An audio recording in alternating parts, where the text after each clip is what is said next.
Hey, are you looking to buy a house? Are you concerned about mortgage rates being sky high?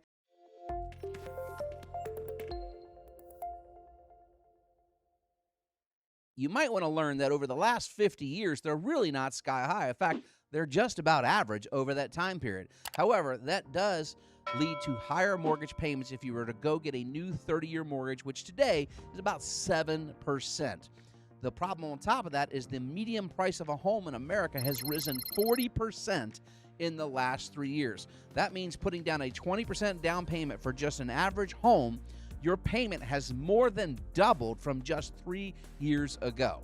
So if you're looking to buy a home, one, you need to understand, do you think the price of that home will stay where it is? Two, can you actually afford the true cost of that home? Many first-time home buyers make the mistake of thinking the only cost is paying principal and interest. In other words, paying your mortgage payment. You also have to factor in insurance cost, property taxes, and maintenance and upkeep of the home. Because if you don't maintain and upkeep your home, it will cost you significantly the value of that home if and when you decide to sell it at some future date. So before you jump and make a major life purchase, have a competent financial professional help you understand whether or not it's time for you to actually pull the trigger and maybe buy your first house. Maybe you've already got your first house and you're considering buying your first investment property. This is something you also need to work with somebody who's been there and done that. I've been investing in real estate for over 3 decades.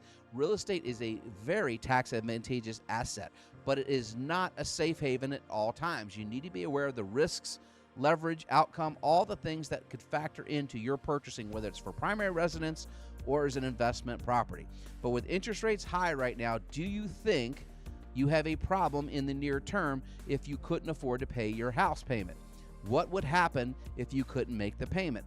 Well, if we go back 15 years ago, many people got into a situation by using easy mortgages, mortgages that weren't fixed rates because interest rates were higher as they are now. So they did adjustable rate mortgage, and those rates adjusted up and up and up. And unfortunately, housing prices went down, and they went down very fast because we had the Great Recession of 07, 08, 09, and housing prices collapsed over 50% in some markets. Now, it didn't do that nationwide, but it went down 10 to 15% everywhere.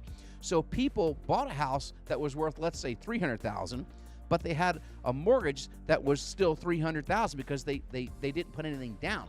The house dropped in value to where it was only worth $250,000. And so if you're underwater, we call this being underwater, they decided to just walk away. So we had a massive record amount of just foreclosures and what's called strategic defaults. These are investment properties that people just gave the keys back to the bank. They called it jingle mail. They just put the keys in the mail and sent it back. Now, will we be seeing that again in the near future?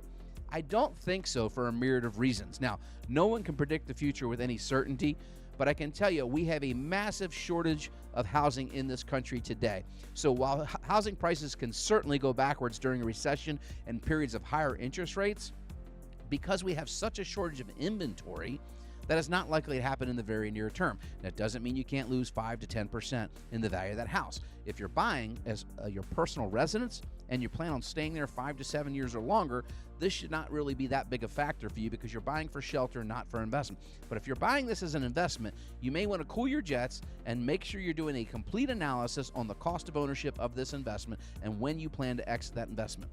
Do you think interest rates will go down in the future?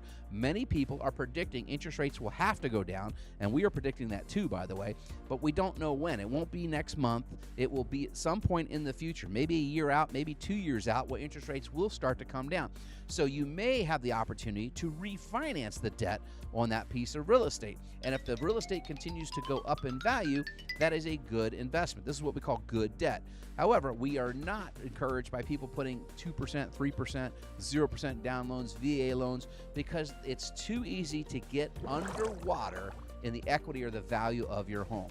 So think it through, save up 20% as your down payment, and if you can do that and you can comfortably afford the mortgage plus all the ancillary cost of owning the home, it may be the right time for you to pull the trigger. Hopefully this little short video on real estate was helpful. Watch this channel for more details.